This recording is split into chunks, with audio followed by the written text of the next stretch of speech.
Iya, saya ingin sedikit koreksi ya. Setelah kita pelajari, ternyata istilah tepat itu adalah makan bergizi gratis untuk anak-anak. Itu lengkapnya ya. Karena kalau anak sekolah dasar umpamanya masuk pagi, dia kalau nunggu makan siang kan terlalu lama. Jadi harus makan pagi. Makanya kita rubah. Mungkin hanya dulu untuk mudahnya kita makan siang, tapi ternyata banyak anak-anak kita masuknya pagi dan jam 12 atau jam 1 udah pulang. Jadi kalau dia makan siang itu terlambat. Dan harus bergizi dan harus memang fokus kita untuk anak-anak semua.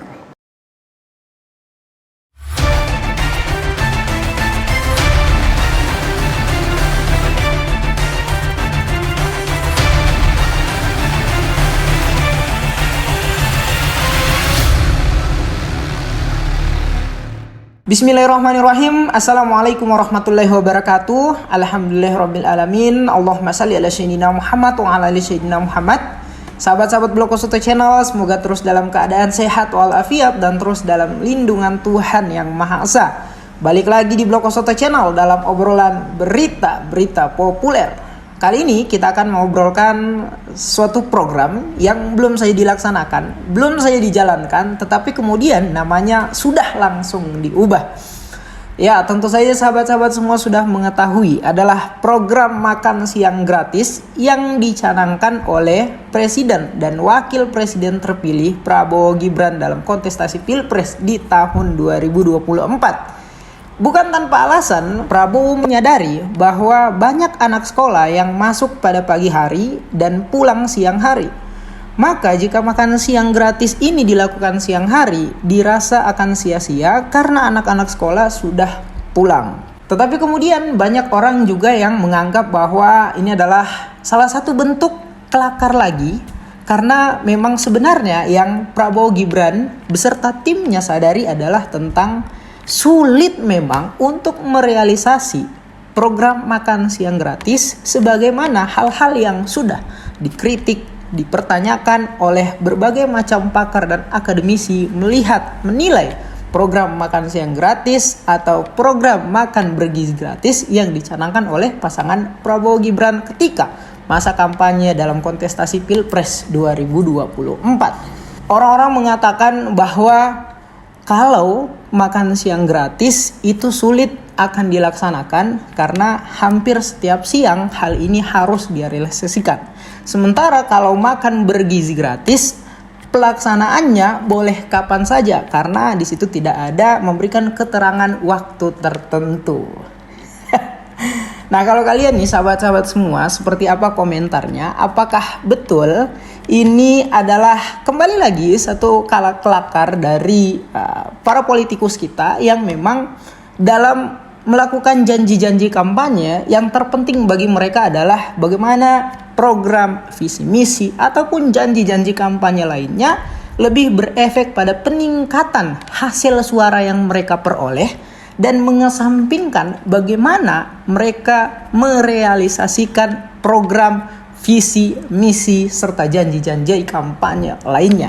Kalau mau flashback kembali pada proses kontestasi Pilpres tahun 2024, memang program makan siang gratis ala Prabowo Gibran tidak mendapatkan kesulitan dan mendapatkan banyak perhatian dari masyarakat. Dan boleh dibilang tidak bisa kita naifkan bahwa kampanye program ini adalah kampanye yang bisa dibilang punya faktor besar dalam kemenangan Prabowo Gibran pada kontestasi Pilpres tahun 2024. Namun, di samping banyak orang yang kemudian memberikan perhatian terhadap program ini, tidak sedikit juga datang dari pakar, ilmuwan, dan akademisi yang memberikan pertanyaan sekaligus kritik dari program yang dicanangkan oleh pasangan Prabowo Gibran ini.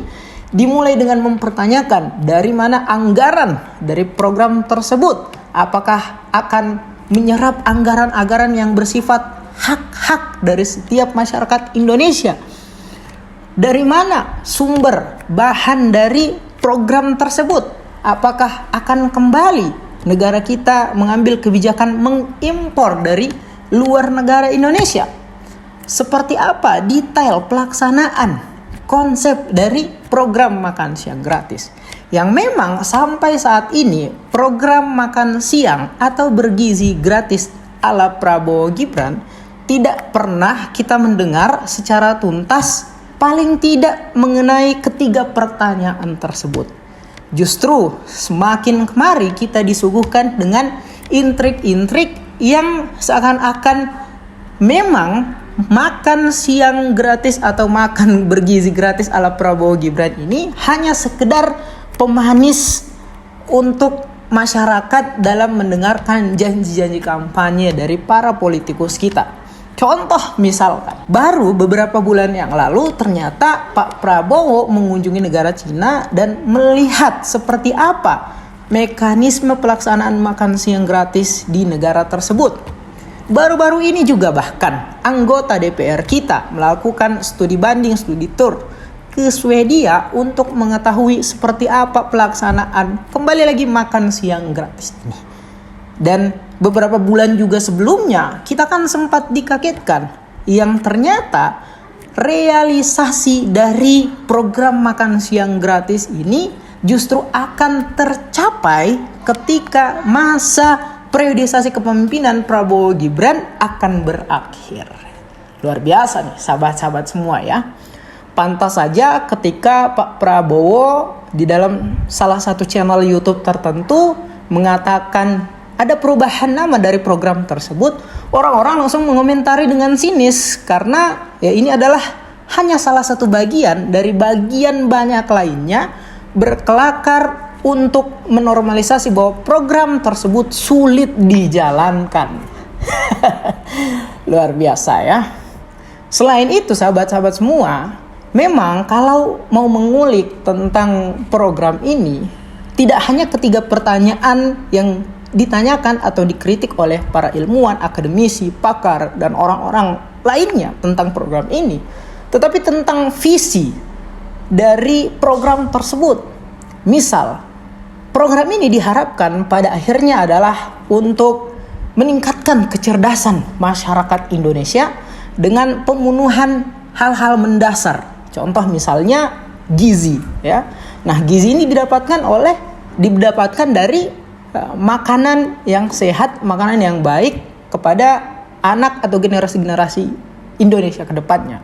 Namun, justru hal-hal fundamental yang berefek pada peningkatan kecerdasan masyarakat Indonesia seakan-akan dikesampingkan. Contoh misalkan, akses pendidikan, akses kesehatan, terkhusus akses pendidikan yang hari ini kembali lagi mendapatkan problematika di hampir setiap daerah adalah tentang naiknya biaya UKT di hampir setiap perguruan tinggi yang ada di Indonesia.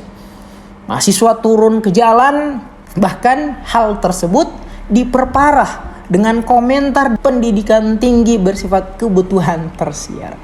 Alih-alih ia memberikan solusi jawaban dari kebijakan yang tidak adil tersebut, seakan-akan menormalisasi, mewajari, dan seperti tidak ada rasa kecewa ketika ada kebijakan yang tidak adil terhadap generasi masyarakat Indonesia kita ke depannya. Bahkan Bapak Menteri Pendidikan kita lebih menyorot pada kebijakan UKT diberlakukan kepada mahasiswa baru, bukan mahasiswa lama. Nah, narasi tersebut berbahaya karena seakan-akan Bapak Kementerian kita ini memilah antara satu individu dan individu lainnya, satu kelompok dan kelompok lainnya, satu angkatan dan angkatan lainnya. Yang sebenarnya kebijakan tersebut sangat bersifat universal kepada setiap generasi masyarakat Indonesia ke depannya. Tidak mengenal angkatan ini yang diberlakukan, angkatan yang ini tidak diberlakukan. Luar biasa nih memang ironi kita di Indonesia. Ada hal-hal fundamental yang mestinya diperbaiki, karena itu berefek pada peningkatan kecerdasan masyarakat Indonesia, tetapi seakan-akan hal itu dikesampingkan dengan memunculkan terobosan-terobosan baru yang kita tidak tahu bagaimana konsepnya dari mana anggarannya, dari mana sumber makanan dan minumannya, apakah akan kembali lagi negara kita akan mengimpor, dan seperti apa pelaksanaan detail dari program tersebut. Nah, ada hal menarik juga tentang bagaimana kondisi politik kita melihat problematika yang terjadi hari ini. Kok masih ada juga masyarakat yang bertanya tentang kenapa ya para politikus kita ini sangat pandai membual, membodohi, dan membohongi masyarakat ya. Melalui misalnya janji-janji kampanye mereka yang lebih memprioritaskan efeknya adalah peningkatan hasil suara yang mereka peroleh ketimbang bagaimana nanti proses merealisasikan janji kampanye tersebut. Menurut saya, hal demikian adalah sudah menjadi watak, tabiat, karakter dari kondisi politik kita di Indonesia, terkhusus kepada para politikus. Karena memang pola ini bukan hanya dalam kontestasi pemilu tahun 2024 terjadi, sudah terjadi dalam kontestasi demokrasi kita di Indonesia selama sebelum-sebelumnya. Bahkan nih sahabat-sahabat semua, kalau mau menilai tentang janji kampanye, visi misi, program-program dari orang-orang yang pernah berkontestasi, lihat saja janji kampanye, program, visi misi dari Presiden Joko Widodo, Ma'ruf Amin sampai hari ini. Buktikan janji kampanye dan proses realisasi yang mereka lakukan sampai hari ini ya.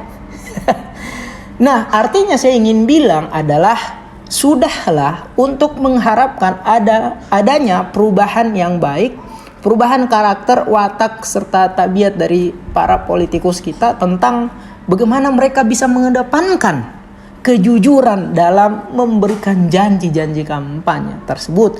Janji-janji yang tidak mengharapkan, memprioritaskan, mengutamakan peningkatan perolehan suara, tetapi janji-janji yang mengedukasi, mencerdaskan masyarakat bahwa program tersebut pasti akan terrealisasi.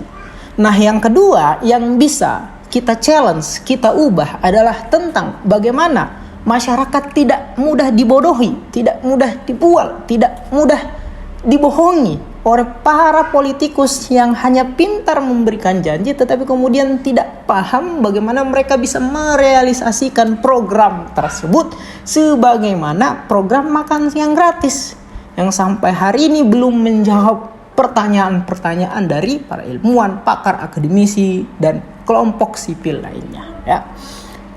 Sahabat-sahabat semua, tolong berikan komentar Anda. Terima kasih. Demikian dari kami. Billahi taufiq wal hidayah. Wassalamualaikum warahmatullahi wabarakatuh.